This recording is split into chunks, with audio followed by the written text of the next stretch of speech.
Bonjour à vous, on se retrouve pour une vidéo pas très agréable à entendre, mais nécessaire. Alors si vous êtes parent, sans doute que peut-être que ça va vous faire un petit peu mal, vous allez vous sentir coupable. Il n'y a pas besoin, on va voir pourquoi. Mais c'est surtout de se responsabiliser derrière les informations que je vais transmettre. Alors, nos enfants ne sont pas en bonne santé. Non, ils ne sont pas du tout en bonne santé. Ils sont gros et dépressifs. C'est pas moi qui le dis. Ce sont des études sur les 20 dernières années. Alors, souvent, on se moquait. Moi, je me souviens quand j'étais ado, dans les années 90, on se moquait beaucoup des Américains, de dire ils sont en excès de poids, ils sont obèses, ils sont léthargiques, etc., etc. Mais on se rend compte qu'il y a eu un énorme glissement et que ça touche le continent européen et spécifiquement la France qui pensait être épargnée par cela. Non, nous baignons dans une culture anglo-américaine. Bon, on va dire, nous sommes des Américains, on peut le dire. Et donc, du coup, nous avons tous les affres, nous avons les séries, nous avons les films, nous avons la musique, et nous avons la bouffe, et nous avons maintenant les maladies.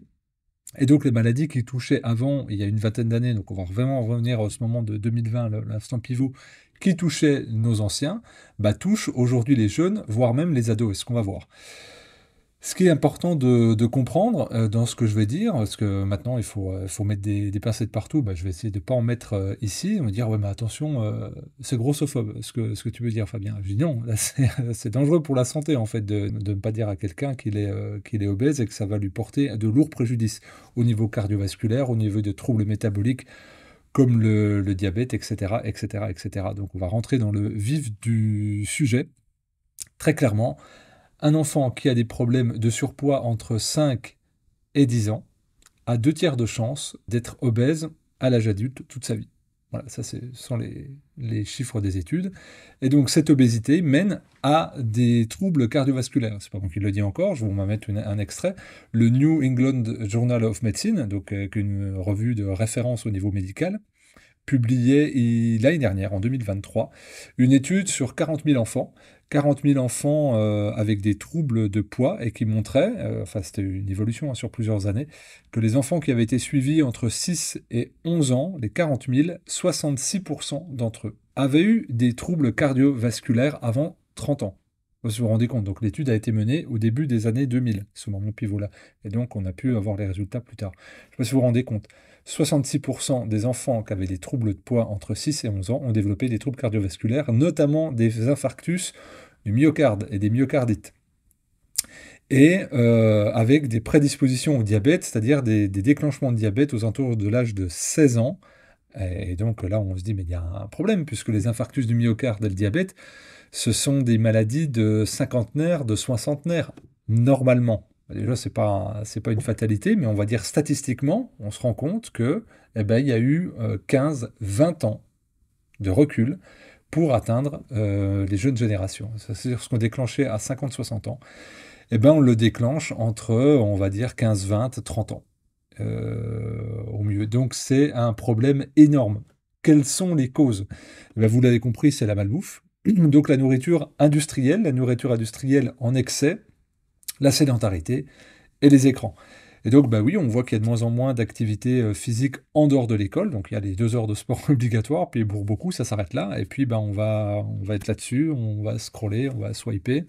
On va être sur les jeux vidéo. Et puis, on va manger non plus ce que maman nous prépare. Désolé du cliché, mais c'est comme ça. Mais on va manger beaucoup de nourriture industrielle et qui sont bourrés de sucre, parce qu'évidemment, il faut stimuler les papilles gustatives des enfants. On sait que le sucre, ça agit comme une drogue. Je vois Sugarland, le documentaire, le reportage d'Arte aussi, qui nous démontre que le sucre est une drogue plus puissante que la cocaïne, les expériences qui ont été faites sur les rats. Et donc, il y a du glucose partout, qui est rajouté dans toutes les préparations industrielles, y compris salées, sans parler des additifs alimentaires, des exhausteurs de goût, des colorants, tout ça qui stimule le cerveau. Et donc l'aspartame, qui est on va dire, un neurotoxique aussi. Et donc, ça cause beaucoup, beaucoup, beaucoup, beaucoup de soucis. Et ça amène à des dysfonctionnements physiologiques, à des prises de poids et à de la dépression. Parce qu'évidemment, on connaît le lien aujourd'hui, il y a tout un tas d'études, notamment dans les pays du Nord, qui font le lien entre intestin et cerveau et qui attribuent à beaucoup de pathologies psychologiques ou psychiatriques une grande influence, si ce n'est une causalité, avec le cerveau. Donc on se retrouve avec des ados obèses et dépressifs. Désolé. Et qu'est-ce qu'on fait par rapport à ça? On se plaint, on pleure, on invoque la fatalité, on dit qu'on n'a pas de chance. Non. On se responsabilise déjà socialement. on se dit qu'il y a quelque chose à faire, on interpelle les pouvoirs publics, on fait gaffe à ce que nos enfants mangent dans les cantines et on demande des comptes.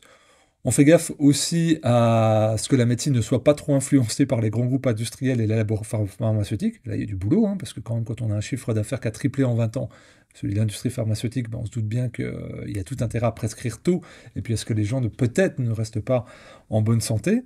Et puis surtout qu'en tant que parent, ben, on ne délègue pas aux autres, on ne dit pas c'est les industriels, les salauds, et puis il faut arrêter de nous culpabiliser, hein, c'est pas facile. Eh ben non, on ne va pas culpabiliser, on va se responsabiliser. Responsabiliser, ça veut dire agir, être exemplaire. Les enfants agissent par mimétisme, donc, eh ben déjà, parents, responsabilisez-vous. Il y a beaucoup de gens qui me disent, bah, moi je ferai n'importe quoi pour mon enfant, je mourrai pour mon enfant. Bah, peut-être ça commence par changer d'assiette, par cuisiner ensemble, et puis par poser des limites, des interdictions. À dire, ouais, mais c'est une mauvaise éducation. Non, ça s'appelle une règle de protection. Ce n'est pas dominer, maltraiter et mettre son enfant sous emprise. Quand vous lui dites, bah non, vous le tenez par la main, vous le retenez avant qu'il traverse la route, il y a une route devant moi, et ben vous l'interdisez pas, vous le brimez pas dans sa liberté, vous êtes en train de le protéger. Quand vous l'empêchez de sauter d'un pont de 15 mètres parce qu'il aime sauter dans l'eau puis qu'il a vu ça sur YouTube, eh ben non, vous le protégez. Et donc, bah, ça, c'est une règle de protection. Cette alimentation est toxique et cause des maladies. Eh ben, il y a des gens qui vont dire qu'il faut bien mourir de quelque chose. Bah, certes, eh ben, ne vous plaignez pas. Puis peut-être vous-même, vous pouvez vous enlever de la sécurité sociale, hein, parce que ça s'appelle un vivre ensemble cohérent. Mais si ça vous intéresse d'avoir des règles de protection, si ça vous intéresse de ne pas vous culpabiliser, mais de vous responsabiliser, si ça vous intéresse d'augmenter votre niveau de santé et celui de vos enfants, eh ben, je vous encourage à suivre le travail de fond qu'on fait avec Exuvie, le travail de fond que je fais depuis 12 ans sur YouTube, mais pas que. Et puis, ben, là, on sort un coffret Santé des enfants, avec notamment le livre de la psychologue Sonia Delahaye, donc les 5 règles d'une éducation réussie, écran, alimentation, sommeil, sécurité physique, hygiène. Et puis, dedans, il y a 3 livrets de mon mentor, La santé des enfants, tome 1, tome 2, tome 3. Et puis, toujours, Sonia Delahaye, ils n'en sont pas morts. Donc là, c'est tout ce qui est, on va dire, tout ce qui est psychologique, tout ce qui est lié à l'école. Là, tout ce qui est règles de vie, donc y compris le fait de présenter les règles de protection et de domination. Donc vous serez dans des règles de protection et vous ne dominerez pas votre enfant. Et vous verrez que toute la société fonctionne selon des règles de domination et qu'il faut absolument en sortir. Vous comprendrez aussi l'importance d'une figure d'attachement, en l'occurrence ben, d'un adulte référent stable qui met un cadre, et ce n'est pas emprisonnant, c'est au contraire très soutenant. Et puis bah, des conseils physiologiques que vous retrouvez, donc c'est basé sur les neurosciences, hein, on a parlé beaucoup de malbouffe là, sur la nourriture, des recettes, des idées recettes, y compris pour les jeux, y compris pour les anniversaires chez les copains. Quand je parle des jeux, ouais, je peux au moment des goûters, partager. Comment passer au sommeil, parce que bah, pour régénérer le cerveau et toute la physiologie, ça se passe pendant le sommeil. Et puis les écrans, comment transiter les écrans. Vous dites, ah bah maintenant je suis piégé, j'ai laissé les écrans rentrer. Ben non, c'est possible. Et les neurosciences nous expliquent pourquoi c'est un vrai problème et c'est un vrai fléau, mais comment on peut en sortir. Et puis donc, bah, ces 3 livrets-là. Et on les a fait à un petit prix parce que bah, c'est notre engagement à nous. Donc 25 euros, c'est 5 ouvrages. Je pense que c'est pas cher. On fait un travail évidemment de fond indépendant. On imprime en France sur du papier issu de forêt éco-gérée et on essaye de faire transiter un maximum ces informations. Donc je vous renvoie en description sur exuvie.fr pour retrouver ce coffret pour enfin prendre la santé de vos enfants en main, comprendre, mais surtout agir. Prenez soin de vous et de vos enfants et à très vite.